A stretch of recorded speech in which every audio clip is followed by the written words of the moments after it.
Well, I had a lot of people in my life tell me, hey, some things are not going to go your way, but you can't let that stop you. You always got to find a different way to keep going and push on. And one of those things that kept me pushing was wrestling. Like, I remember being a little kid going to Mexico, Monterrey is where my family's from.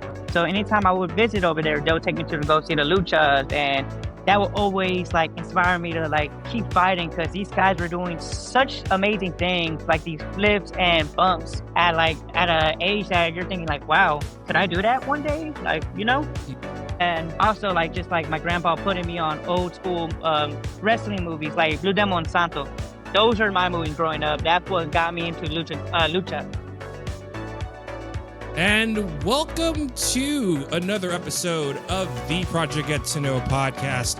My name is Emmanuel, and we have someone who I've been talking to a lot, and I've been meaning to get a guest spot, but you've known him formerly as Ref Pico, and now he is now Pico The Guyo here on the program. Thanks for having you on. Hey, thank you for having me here. How's your day going? Oh, very busy. You know how it is with the new season I have to record, so the hustle never stops. But it's not about me. It's going to be you. So because we kind of talked about this a little bit shorter with this, because you're a miracle baby. Because if people do notice how you wrestle, you do have these two little holes. Well, it's not holes, but like you had a medical procedure at a young kid. Like, run us through what happened that time. So when I was a baby, the doctors noticed during a checkup that I had like a heart murmur, and it was creating a hole inside my heart. So they had told my mom like, "Hey, we're gonna have to do a procedure immediately." So they did a heart surgery where they stitched it up, and they had those two holes right there to give me oxygen while they're doing the surgery in order to breathe and keep me alive. And throughout that tenure of me like recuperating, they would tell my mom that, hey, he might not have a long life expectancy, but through the technology of medicine nowadays, or from the early 2000s, and the graciousness of God, I'm able to still be alive here longer. But not just that, I also had leukemia around the same time. And so I was fighting two different battles. And my mom and my grandma, they always used to pray for me every time I would sleep, and I always kind of saw that as like the reason why I'm living. Not just that. 7 and 8 years old, I had a back surgery and a neck surgery, a teleport release, and Wow. yeah, a lot of stuff. So I went through a lot of challenges. How has faith become such a big part? We'll do your life first, too, because Yeah. oftentimes when faith comes into things that are really don't go in your direction, like how has faith become such a very integral part in your life?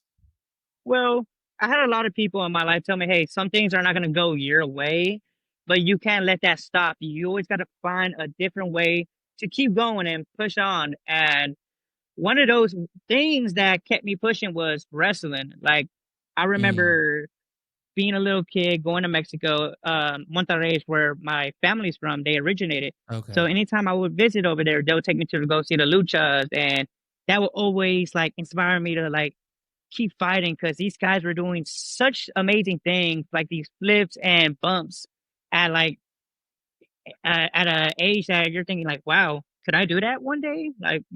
Mm. And also like just like my grandpa putting me on old school wrestling movies like Blue Demon Santo. Those are my movies growing up. That's what got me into lucha. So watching those movies growing up, and it's a generation that's behind you, how did your exposure into like really old school lucha shape you as a fan first before we even talk about the wrestling part of it? Oh, well, in lucha, like they tell you the good guy versus the bad guys in those movies, they were kind of like my Marvel and DC way before you have like the nowadays, like the Avengers or like the League of the Justice League. So like these were my superheroes. So seeing like these guys go against like vampires, werewolves, Frankensteins. So that Wow. kept me like thinking like, oh, there's a light side and a dark side to it. There's a story to tell. Like, will the good overcome the evil, or will the evil actually get the win? So like, and transition into my life, it's just like, okay, I have these problems. Um, how could I put these two and together and like beat the outcome?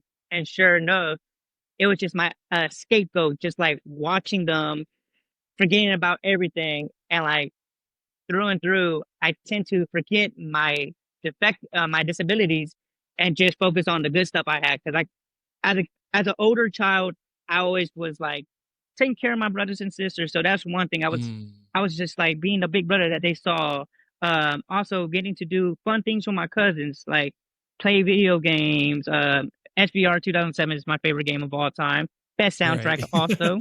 So yeah, getting to do all of that just kind of made me forget about the hard stuff. Even though there was some days where I was like wanting to give up, but I had a good group around me to tell me like, "Hey, no, keep pushing. Ponte las pilas." That's what my grandparents would used to tell me all the time. So from the fan to becoming the wrestler, and what was your main motivator to say, okay, I've been watching these wrestling shows, or if I'm watching these movies, when can I suddenly become the guy in the ring? When I start to really know what the wrestling business is about. Yeah. So after high school, that was during the pandemic. I wanted to go to college to do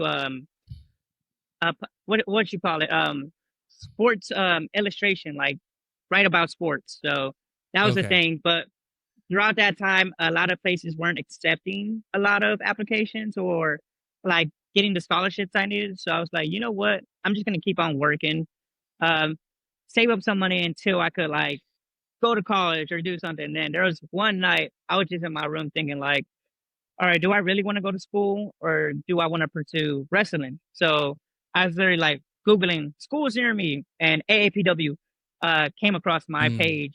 And sure enough, I'm clicking in, I'm looking at the steps, and like sure enough, I put an email in, and Mr. Ray Campos, Papa Don, emailed me back within like a day or two and say, "Hey, Wow. come take a tour, uh, look around, and we could talk, and you tell me your story." And the story I'm telling you is to him, and the story I'm telling him is similar to what I'm telling you right now. And he was like, "Well, you know what? I think you're a fighter. I feel like we could do something with you. Uh, just to let you know, you're always going to be a baby face." So like to hear him saying like he's going to give me a chance, it brought like a smile to my face, because like some places they won't accept you because of like all your abilities and stuff like that. But he was like, "Nah, we're gonna prove everybody wrong." And sure enough, I'm already year two into wrestling, and I'm actually showing to people like, "Hey, I can do it." So that was actually Because like, yeah, because I was thinking about, because that was the thing that I noticed when you started to really train and understand is how has overcoming the odds of from birth to now that you're training, how did that play into that when you're starting to at least learn the basics and foundations of wrestling? yeah. So, as everybody knows, taking your first bump is the most hardest thing to do. And Mhm. man, when I tell you I will wake up every day with bruises on my back and just like saying, "Oh, this hurts. Like this is real." So like, and I always knew it was real, and I would defend it all the time. But like, actually getting to do those reps, and like actually getting to know like what it takes to actually do everything, it doesn't take a toll on your body, but your mentality and your spirit. Because like people are gonna quit automatically. Like I remember there's times where they was gonna say they told us like, "Hey, all of y'all have a group of 10 people here. Some of y'all are gonna leave, some of y'all are just gonna quit, and the only ones that actually care about this and want to pursue it are gonna stay." And thankfully, me and six other people who I consider my closest friend in the wrestling industry are still there, and some became champions, some are graduates. So getting to see them like build their characters, including mine, it's just like a camaraderie that we all have. But like actually getting to see like the fundamentals of what it takes to be a pro wrestler, oh man, it's like a privilege to like witness firsthand. Yeah, because you didn't start off as a wrestler and going through, because I've had a guest on, Calientita started off as a ref, Yeah. and the foundations that you've done and being on the zebra stripes. Did you take that in stride to be a ref for that span of time Oh yeah, while you're training? of course, yeah. So the way I got into being a referee, there's a day after practice, they're saying, "Hey, we need people to step up, and if that takes you to be a ring boy, which I started as well, camera crew, referee, et cetera, like building the rings, please step up." And I remember a good mentor of mine, Lawrence Patello, said, "Hey, I started off as a referee, so who's going to Mm-hmm. start?" So sure enough, I was like, raise my hand. I'm like, I want to learn because Oh, this so is you gonna. went. Oh, so you're willing to do it. Yeah, I was willing to do it because like it's gonna get me to the to be a wrestler quicker, as well as like getting to know what I have to know about match structure, like having to be at a certain position in the ring so you don't get in the way of wrestlers' moves, as well as like communicating with them, like, hey, um, are you okay? Making sure they're okay, making sure they remember their spots, as well as like knowing the time to like, hey, like we got to take it home, or hey, you need to stretch it a little longer, just because sometimes people will go over or go under a, a match time, and sometimes you have to like, um, what you call it, time it at a perfect manner where you have a 2 hour show or a 3 hour show. So yeah, Right. and like learning these ways made me become a better wrestler, and knowing like, hey, I need to be at this position at this time. Also communicate with somebody, or like have the referee say like, hey, tell this person this or that, or hey, how long do we have? To what was it like to at least now learning to ref? And I will bring up a match with you and Travis Cuddy because it was a surprise appearance. And to when Pops was saying this will be your first match away from being a ref, when you look back as a ref, what did you learn now that you're doing some more in ring stuff as a wrestler from being a ref for that certain amount of time? So a couple of things that I took to critique on my match on like to know how to become a wrestler was like knowing my spots, um, learning how to like go slow and not go fast, because as everybody say, the less steps you take, the less moves that you do, the more impactful Mm. it is, and it gives like the crowd more time to understand. Oh, this just happened. Let them cheer, let them boo, like sell it. So learning that stuff was like, okay, this is what are my key factors. And the day I found out I was going against Travis Cuddy, I was nervous. I had a lot of butterflies. Okay. Yeah, I was like, okay, don't screw up, don't screw up. Also, don't forget. And sure enough, we're talking about like, hey, what do we want to do? What could we do? And sure enough, I'm like, all right, I got the match in my head. As soon as my music started playing, I come inside the ring. Boom, I forget everything. But like, yeah, and it happens when you're a beginner, when you, especially in your first match. But thankfully, Travis Cuddy being the guy who he is, and knowing that, hey, I'm gonna protect this dude, I'm gonna take care of him and make him look good, which he did that night, and he helped me remember some spots to a point where I was like, oh, okay, I'm back on track. Okay, this is what I gotta do. This is what I gotta do. Also, sell it. Like, take your time. I could hear pops in my head. Be like, go slow, let the fans cheer for you. Also, hit them. That's one thing Pops likes to say to us. And like, if you're not Pégale hitting, away. yeah, It's pégale way. I'm Yeah, not even a wrestler. It's stuck in my head. yeah. Like so, like now, like going to go see matches or seeing matches, I'm like, Pops is in my head. I'm like, hit them. Why are you taking so slow? Hit the ropes in the middle. I'm like, so like that's just engraved in my head now. I'm like thinking like I go back to like being a young green guy, like thinking like, wow, I kind of improved from here, but there's a lot of things to improve, including myself right now.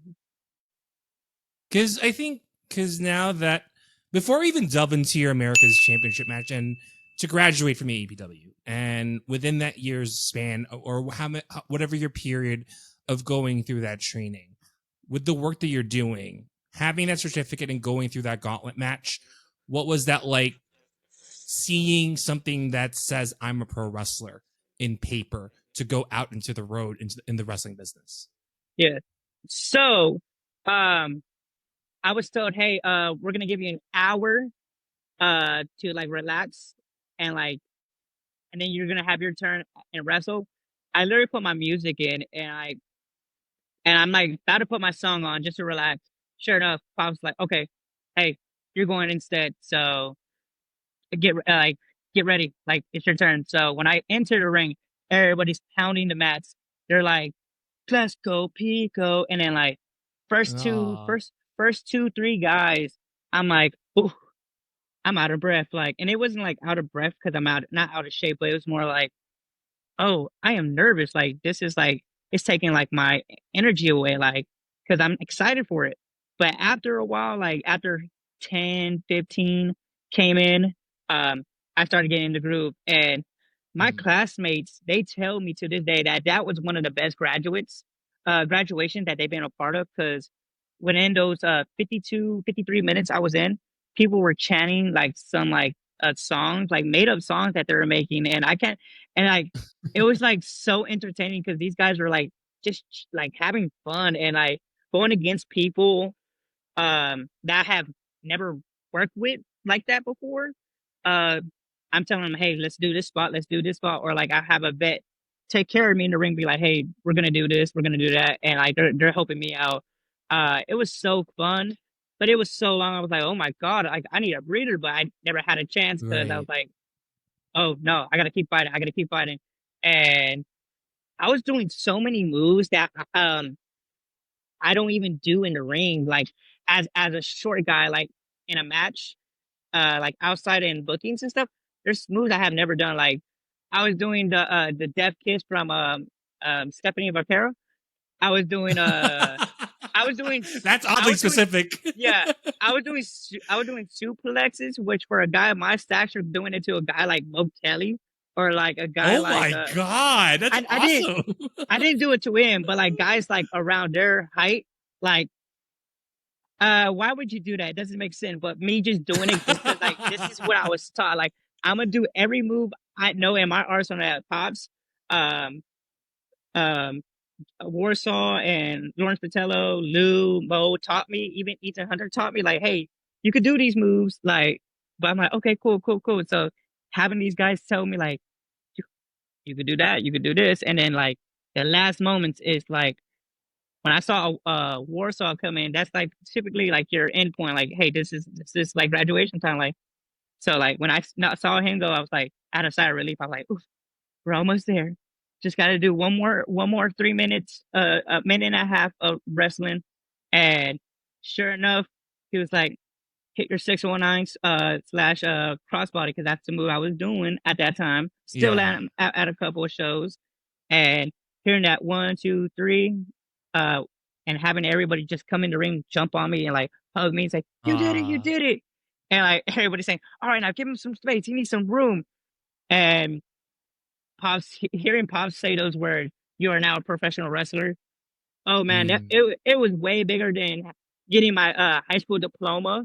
It was wow. it was way bigger than when they told me I was cancer free. Like this is like the only thing I wanted in life. Like if I had a college diploma, I'm sorry, but that'd be number three. Uh being a What's number being two? yeah, yeah. Number two, being called an uncle to my nieces and my nephew. Like that's one of my Okay. yeah. I'm a family Okay. man. So like being able to say like, hey, this is my niece and my nephew, and them calling me uncle, and like spoiling them and like giving them sugar and then giving them back to their parents. I'm like, all right, it's your turn. But like graduating and becoming a professional wrestler was the biggest thing that has happened to me. So, with all the hard work that you're doing, and I'll say this with the prior question, but I'll say this in a different angle. What was it like to have gold on your waist as the wrestling champion? Oh man, that was actually a big time because like um being champion, it means a lot. It means that the people who are giving it to you are trusting you and giving you the what you call it, the confidence to know that hey, you can help us bring people. bring people to the crowd and see you wrestle, as well as like knowing like, hey, you could put on a great match with almost anybody that you can have, and like it was just like the trust they had in me to do it, and winning that belt meant so much. Being a wrestling champion for 6 months and going against people that were from AAPW and outside AAPW was one of the biggest challenges I had, but also the funnest time. I remember when they told me, "Hey, you're gonna wrestle so and so from outside of AAPW." I'm like, "Okay, cool. Never worked with them before, but I'm gonna talk to them and like we're gonna have a match and have a good time. Show these people like, hey, what we're about." So having their trust in me in the ring and like taking care of each other's body meant a lot, as well as just like, hey, I'm champion. I could I know I could bring all a big crowd and know they can have a good time. Like a lot of them were like co-workers, friends, um, family, even people who I meet at my job. So I work at at the tavern, and one of the things that has helped me work there was become social and like talking to people and getting to know people. And when they hear about like, oh, I'm a professional wrestler, they'd be like, hey, could we come? So I'll be like, yeah. Here's the link to our ticket booth and the address. Like, come through. So I remember seeing a lot of like parents bring their kids and be like, "Hey, we saw you at the tavern earlier this week. We came to see you," and having them to ask pictures and autographs was like, "Oh, this is so cool." So of course, with championships, it does change hands, and that video of Bull Madrid, I did not. First of all, I did not expect the spear to hit you like a ton of bricks, and it's over in a few seconds. But to know that it is switching hands, what did you learn from that experience? Because champions do change hands from time to time. What was that like to give that champion to someone within that span that you had that match? So everybody knows wrestling is a business. So whenever like the promoters want to tell you like, "Hey, we want to drop this title to somebody else and give them a chance," I'm like, "Okay, I'm all for it. Like, let them have their time to shine." As well as for me, like, hey, if I could go out there, put on a good match, and lose to somebody that has earned their way, which I feel like Bull Madrid has earned his way inside and outside the ring. But like honestly, I'm gonna get my title back eventually because uh I knew ain't you were no gonna say way. that. Yeah, ain't no way I'm gonna lose my title that quick and not do anything. But like um having him win it, I was like, okay, I gotta go back to the drawing board uh, and recalculate, hey, what I got to do to be back on top. So if that meaning like to go train my like at the gym or going to practice and hit harder than anybody else, then I'll do it.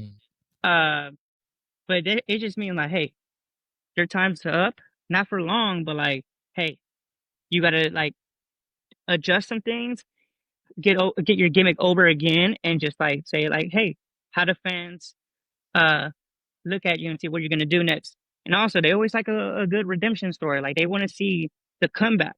So like, hey, you win some, you lose some, you live to fight another day. So that's what I did, and I'm gonna do everything it takes to be back on top, even if I have to win the wrestling champion, social media champion, the America's champion. Hell, any other promotion out there that is willing to give me a chance to go against their top title or any title they're choosing, I'm gonna go for it. I'm gonna do what I gotta do and show them why Pico's the Guyo. Yeah, what was the? I should have mentioned this too. What was your most favorite title defense as the wrestling champion?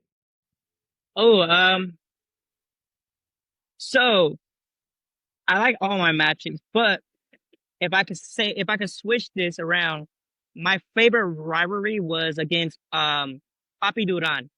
Like this Okay. guy and me, we had 4 matches together, and we brought like the dog out of each other in each match, and like we have chemistry. Like we do a little lucha, but we also do a little American style wrestling, and like going out there and going to do all these matches with him, knowing that hey, we could go out there and put a banger. I'm like, let's do it. the favorite match, I would say it was the ladder match because that was my first ever gimmick match, I guess you could call it. Okay. That's what they call it. And it was when they told me, "Hey, we're gonna do a ladder match," but not only a ladder match, a piñata. So like knowing from both of our culture, we're Mexican, so uh, piñatas is what we do, what we hit during a birthday celebration. So having pop so like, "Hey, go buy also buy these real quick and use them as a weapon." So we're like, "All right, cool." Me and him were in the back thinking like, "Okay, what could we do with these?" Like, all right, let's do this, let's do that, and you could go back to that the Cinco de Mayo show, which was my birthday weekend, and man, that was a fun time. That same week I had graduated. Um, I also got booked two outside shows. One was like a fiesta boom that I did with Biss, and then the other one was with Baracho Pro at the Revenge of the Sith Matt. Yep. Yep.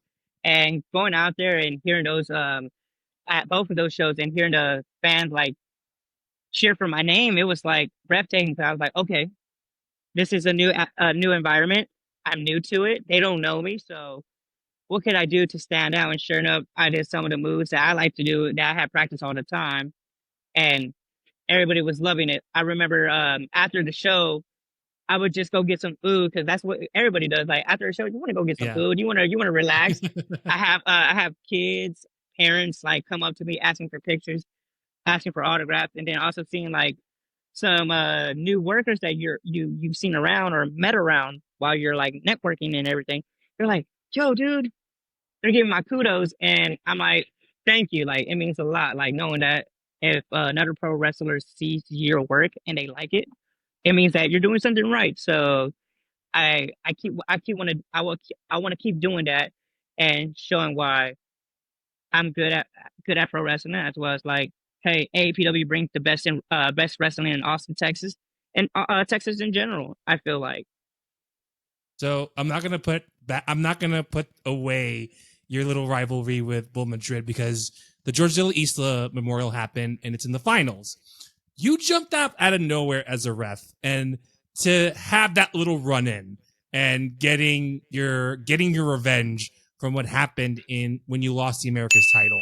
What was that like having that moment and seeing what the fans are reacting to what you're doing? So first of all, the reason why I put the stripes back on was because I wasn't part of the tournament like as a competitor. So I was like, hey, I'm gonna honor George De La Isa, the founder of AAPW, in the way that I started off as, which as a referee. And as the night went, I did my job, and not knowing Boot Madrid was gonna be in the finals, and like him going out and spearing everybody, I'm like, okay, you're a bully, dude.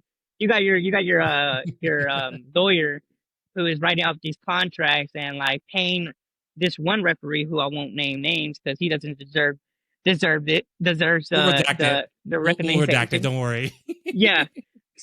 So I went out there, I counted the one, the two, and I was like, hold up, this guy screwed me, so I'm gonna screw him back. I hold that, and I knew he was like, he did not kick out. So when he looked at me, he was like, it was you. And I looked at him like, yup, it was me. And then we like slowly like we're building a rise up of like just arguing. And knowing that he was gonna spear me because of seeing like everybody else, as well as like from my previous match, I just bypassed him. He hit the turnbuckle, gave him that drop kick, and gave him the 5-1-2. Having Insane win it, and Insane being a original member, original student from George DeLisa, win it means a lot for him. So having to help him out was like a extra um extra extra victory for me. It was You a joy scratch to my see him back, win. I scratch yours. That's what it Yeah. is. So like so I just wanted to let him know, Bull Madrid, like, hey, you screwed me, but didn't don't let that um let you forget that I'm coming back for what's mine. And Bull, if you're seeing this, hey man, what comes up must come down. The bigger they are, the harder they fall. So when you lose Mm. that title, just know it's gonna be because of me. even if I win it or if I don't win it, which most definitely I'm gonna win it back.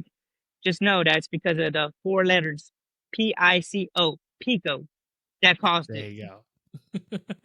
Because you went out and you mentioned Baracho and with it was Revenge of the Sick Yeah. and being part of that 15-man scramble. I will call Bradley out. It's a 15-man scramble. I forget about that, but to be part of that event and going outside of your comfort zone, outside of AEPW, being part of that, what was that like to now experience what you're capable of as a wrestler within that scramble?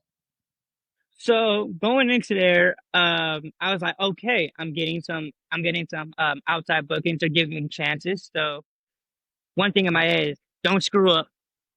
Keep doing Mm. what you know the basics, know the formula of a match, and just go out there and have fun. That's one thing that everybody tells you to go do. Go have fun. Don't overthink it. Just enjoy the time that you have in that ring.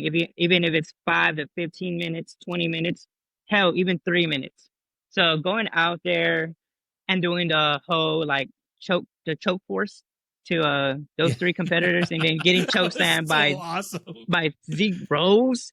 I was like, Yeah. yup, I'm high as hell, like up there looking at the ceiling and then going down, hitting the mat. I'm like, oh, the force didn't help me after all, just for that big guy. So I'm like, oh man. And then getting eliminated by him, You got forced into the mat. That's what happened. yes. But man, uh, like when we are calling that spot in the back, I was like, okay, cool, we could do that, and not knowing that that was gonna be a big pop and getting a lot of views and a lot of likes from a lot of people on social media. So I was like, okay, I'm glad I did that. That was fun. Uh, but yeah, but getting to like hang out and like wrestle with these guys who I know from the backstage and like actually doing it for the first time was so fun. Like these guys were like just cracking up jokes, like going through their stuff and just like talking to me, like saying like what you up to, da da da, like as a person, just not Pico, but like as Ricky Zamora. Because Izzy's been kind of he's the ring general throughout everything. And what was that like to see someone with that much experience, and how you're contributing to the entire match? Um, so me and Izzy, we rarely talked that day, except for that spot that we had in mind. But Okay. like hearing him out, like from like a peripheral ear, he knew what he was doing, and like That's telling the good. guys, okay, hey, let's do this, let's do that. Like wasn't like saying like, oh, we're gonna do all my spots and like not care about y'all. He actually cared about everybody, and like let's make this show about everyone, not just one person. Right. From what I could like recollect, but like we rarely talked that day except for that spot, but pretty much he's a good guy. Can't say anything bad. Because, like, when you observe, even when you're having your rest spots and having just the downtime, like seeing how he functions as the ring general, did you take something from what he's doing on your side as you're starting to get through that scramble? Uh Not that I remember. That was kind of a long, blurry day because I had like a Oh, long week that day. okay, So like okay. yeah, yeah, no, not trying to discredit him. Like it just because I rarely even like know him, so I don't want to like Okay. speak out of turn. But So just hopefully, like just yeah, observing how he's doing it, like you're basically like you're just watching, oh, I can take this spot, I can learn that from what I can do down the yeah. line, kind of like that experience. That's what I'm Oh, trying to ask. well, like him knowing like like like him knowing like the camera work where he needs to be at, as well as like, oh, okay, it's time to do this spot, and like just be on time with everything, basically. Okay, well, that's good. Yeah, Because now that you had the announcement, because Death in the Family, it's adjacent to what Baracho's doing, and when Biss and Bradley, Dimitri, and all these guys, what was that like to jump from Baracho to now doing something different with Death in the Family? so I was excited hearing this ask me like if I wanted to be part of the show. I was like, hell yeah, brother, let's do it. Like I want to get out there more. Like that's one of my main goals is to go out and do a lot of shows at a lot of different places and venues. Uh, so this is him giving me another chance to do it again. It means a lot to me. So I'm not gonna disappoint him, Jeff and the family, or the fans. Like we're gonna go out there and have a good show. The Pico Army is gonna be following me that night that I compete, and who knows, you might see a couple surprises. Yeah, because have you seen like each Death in the Family shows? Oh yeah, no rings, just straight up like I like it because it's like a straight up bar fight, and I love it. And hey, There you go. you know, a guy who has worked in the bar industry for 5 years, he has a little tricks up his sleeve, so you never know. So Uh, you have the experience, basically. I have the experience. Hey, I might know the bartenders. I might know the door about the doorkeeper or the bar back, maybe the kitchen. You never know. Hey, he could always have something up his sleeve, and uh, if you drink Rumplements, just know you're a delinquent, and I love you, but I don't do that.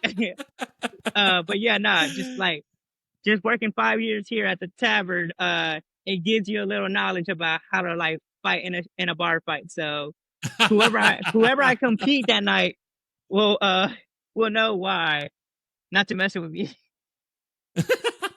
Because the year's almost done, and we're 2/3 of the year already behind us. You mentioned going through different cities and venues.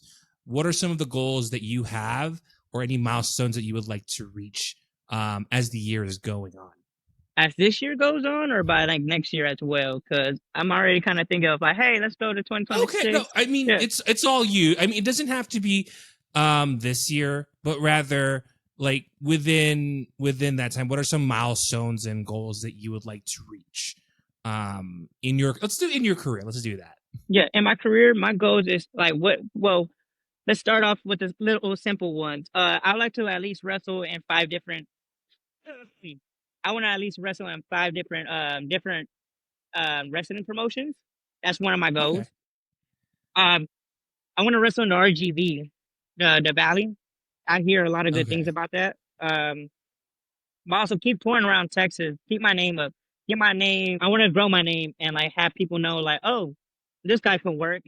This guy's exciting. As well as October 12th, I have a big show that's like where it's gonna be at a Latin Fest, and one of my Mm. good buddies had put me on the show, and he's telling me we're gonna wrestle in between 15,000 to 20,000 people, which I'm excited for. So Wow. I wanna wrestle in bigger crowds. That's one of my another goals. But two big goals I wanna accomplish by the end of the next year will be wrestle in Mexico. That's Okay. one of my yeah, that's one of my big ones, especially because my grandparents and my aunts and uncles all live there. So them being able to come and watch me will be a dream come true because that's where it all started. We'll end our conversation with this, and I'll let me. I'm gonna experiment with this. So, let's try it this way. What would it be like to hang out with a younger version of you for a day? Oh, all right. So first things first, um, I'm gonna tell them like the good news, of course. Like, hey, this is gonna happen. This is what you gotta do. Also, put them under my shoulder and just whisper like the bad things that are gonna happen and things you need to learn. Um, Mm. before learn as a younger you, and that's being more mature at some places, learning to speak before you think before you speak, as well as hey, you got to put in the work as well. Like you can't just half-ass it all the time, and just knowing who your real friends are and not, and just being there for your family all the time, like which he has always been, but like be there more because you never know what they go through behind closed doors. Mm. What was younger you like? Uh, She was more like the big brother, taking care of everybody, making sure everybody was okay. As well as just like kind of like being rude at some points, like in his life with family members, just because he had a lot of hate in him growing up. Because He lost his real father because of a divorce, as well as like, hey man, just because you had that one bad experience doesn't affect everybody else. Like everybody else could be good to you. So just learn how to like forgive and forget. One thing. That's one thing. And the other is just like just show a lot of love because you never know when's the last time you can give anybody love. Okay. I have nothing left to give. You have the floor. And where can we find you if there's anything coming up? So Death in the Family, of course. And then September 6th and September 27th, I'll be at Western Day Fiesta Bowl with Premier Event Wrestling, owned by Marty. It's a 2-day event, and I'm excited because me being from Texas, I love country stuff. So like getting to wear my cowboy boots, my cowboy pants, and my cowboy hats. Like just know I'm gonna go there and do the scoop, do some square dancing. We have Vaquero Pico down the line. Yeah, Vaquero Pico. Where can we find you? Where can we find you as well? On Instagram, Pico _the Guyo, and then Facebook under Ricky Zamora, which I would change one day. Yeah. You'll get there. You'll get there. So, for those who are watching or listening, whether you're on Spotify, YouTube, iHeartRadio, or on Apple Podcasts, thank you so much for tuning in. Thank you, Pico. It's been a long time coming. Here we are, and we're on to the next one.